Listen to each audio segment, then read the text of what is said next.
सभी को नमस्कार। आज की वीडियो में मैं राव रण बहादुर सिंह द्वारा रचित सरल श्रीमद् भागवत गीता का वाचन करने जा रही हूँ। तो चलिए प्रारंभ करते हैं। गीता का 11वां अध्याय। 10वें अध्याय में यह सुनकर अर्जुन के मन में एक विचार उठ पड़ा। अर्जुन ने भगवान से कहा कि हे कृष्ण, आपने कृपा करके जो बातें बताई उससे मेरा मोह तो दूर हो गया, पर अब मेरे मन में यह देखने की इच्छा है कि सारा ब्रह्मांड आपके भीतर कैसे है। यदि आप यह मानते हैं कि मैं इसको देखने के लायक हूँ तो मुझे दिखाइए। यदि मुझ में यह देखने की शक्ति ना हो तो भी आप सब कुछ कर सकने में समर्थ है, अतः मुझे देखने की शक्ति भी तो आप दे ही सकते हैं। 11वें अध्याय में आश्चर्य तथा आतुरता है।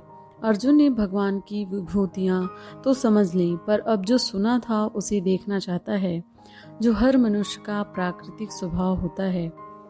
भगवान के मन में इतना प्यार था कि उन्होंने तो उसी समय अपना विराट स्वरूप दिखाना शुरू कर दिया।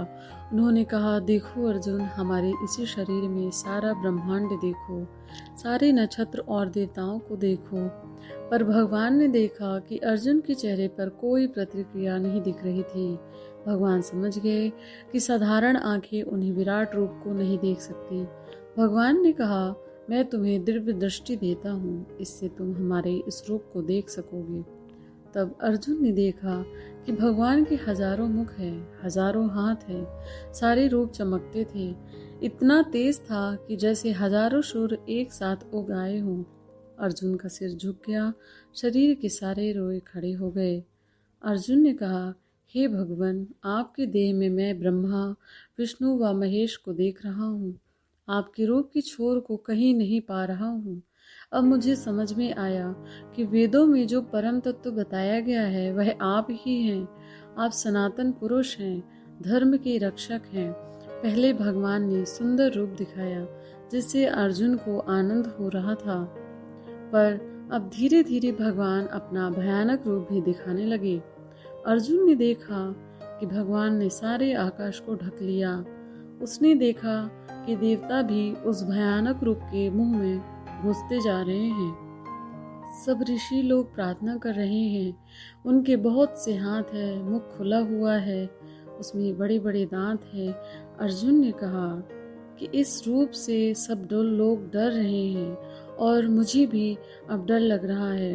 अर्जुन ने देखा कि भगवान की आंखों में से अंगारे निकल रहे हैं, मुख से आग जैसी लपटें निकल रही हैं।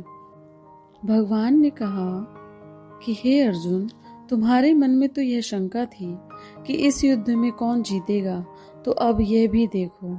अर्जुन ने देखा कि सारे कौरव और उनके साथी, सभी राजा और उनकी सेनाएं भी भगवान के मुख में चली जा रही हैं। भगवान के खुले हुए मुख में दौड़ दौड़ कर घुसते जा रहे हैं। कोई दांतों में पिसकर चूर चूर होते जा रहे हैं, जैसे नदी का पानी समुद्र में बहकर समा जाता है। जैसे जलती हुई आग में कीड़े उड़ उड़ कर जलते जाते हैं, उसी प्रकार से सब भगवान में समाहित होते जा रहे थे। अर्जुन का डर और भी बढ़ता जा रहा था, पर भगवान तो यह बताना चाहते थे कि मनुष्य को जीवन की सुंदरता और भयंकरता दोनों को ही देखने की हिम्मत रखनी चाहिए। अर्जुन को लगा कि यदि मैं भगवान से अब प्रश्न पूछ लूं तो यह बोलेंगे और तब मेरा डर समाप्त हो जाएगा। तो उसने पूछा कि हे भगवान, आप हैं कौन? आपको नमस्कार करके मैं जानना चाहता हूँ कि यह आपका कौन सा रूप है। भगवान ने कहा कि यह मेरा काल रूप है। मैं इन सब को समाप्त करने का निश्चय कर चुका हूँ। देखो, यह तो अपने आप ही मेरे कारण मरने वाले हैं। तो तुम अब युद्ध करो और जीत कर राज्य का भोग करो, तुम्हें यश मिलेगा। मारूंगा तो मैं, लेकिन सब लोग जानेंगे कि तुमने मारा है। तुम्हें कोई पाप नहीं लगेगा। तुम तो केवल एक औजार हो। कौरवों की दुष्टता के कारण मैं इन्हें मृत्यु दंड दे रहा हूँ। तुम मेरे आदेश का पालन करो। अब संजय धृतराष्ट्र को बताते हैं कि इतना सुनकर अर्जुन के मन में भगवान के प्रति अनेक भाव एक साथ उठे। श्रद्धा थी, प्रेम था, समर्पण था। वह बार बार नमस्कार करके प्रार्थना करने लगा और तब अर्जुन ने कहा कि मैं आपके इस विराट स्वरूप को नहीं जानता था। आपको केवल अपना एक संबंधी, रिश्तेदार, मित्र मानकर आपके साथ गलत व्यवहार भी करता रहा। उसके लिए आप मुझे माफ़ कर दें और अब अपना साधारण रूप मुझे पुनः दिखावे। अर्जुन से भगवान ने कहा कि यह रूप तो केवल तुम्हें कृपा करके दिखा रहा हूँ। इसे देवता भी देखने के लिए तरसते रहते हैं।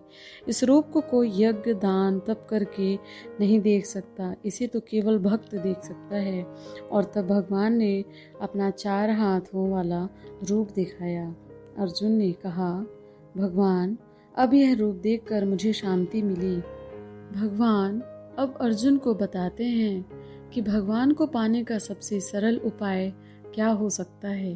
कहते हैं कि जिस व्यक्ति के मन में किसी भी प्राणी के लिए दुश्मनी का भाव ना हो, अर्थात सबके कल्याण की इच्छा हो, वह भगवान को सरलता से पा लेता है। जो व्यक्ति सभी काम हमारी पूजा करने के भाव से करता है, भगवान को पाने की एकमात्र इच्छा लेकर जीता है। और जो व्यक्ति भोग की इच्छा छोड़कर जीता है, उसी को भक्ति मिल जाती है और वह मुझे पा लेता है। तो विश्व रूप का दर्शन नाम का 11वां अध्याय समाप्त।